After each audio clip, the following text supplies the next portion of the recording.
Hello and welcome, dear colleagues and fellow researchers. Today, in Semiotics, I would like to talk about the concepts of addressor and addressee. The concepts were proposed by Roman Jakobson in his module of communication. Jakobson used these terms to refer to what in transmission models of communication are called the sender and the receiver of a message.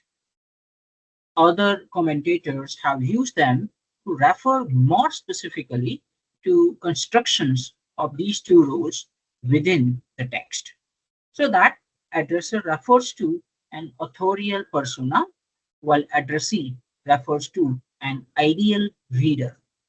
So to define these two concepts, addresser is this is the person who delivers a message to a specific audience, while addressee is this is the audience that receives the message. Addresser and addressee are alternative terms whose sender and receiver originated by Wheeler and employed in Jakobson's model of communication. Roman Jakobson was a linguist who studied the structure of language and was particularly interested in the difficulties that appear in many languages. Jakobson was also interested in philology, the study of literary text and oral and written records, as well as establishing their authenticity. His work eventually led to creating a theory of communication in which he established what he called the six functions of language.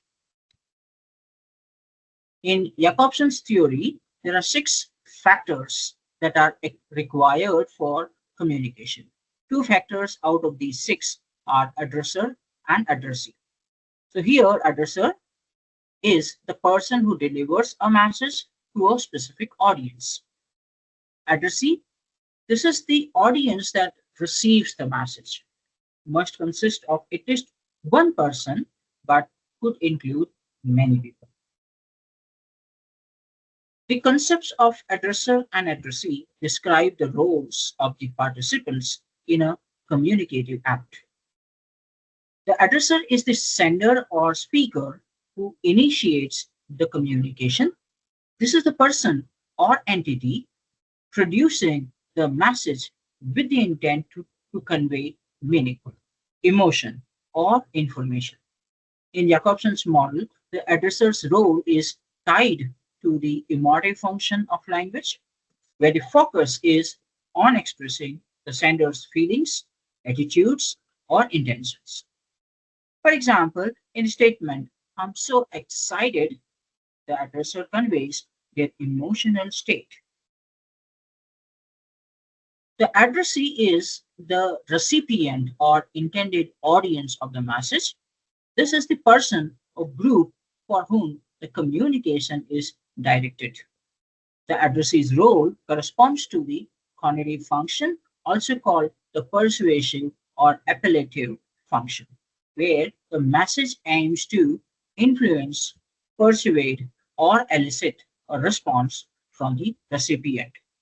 For example, in the command, please close the door, the addressee is the person being asked to act.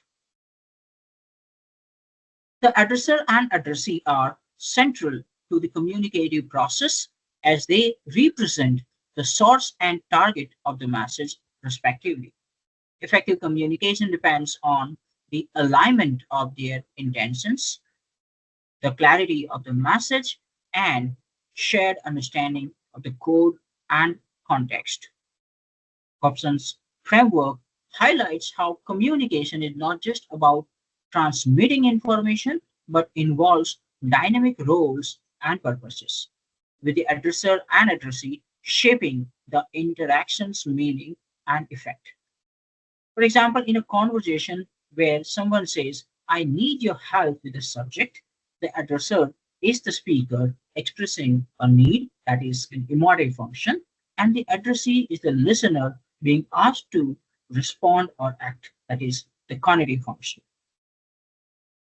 So that's all for today. Thank you.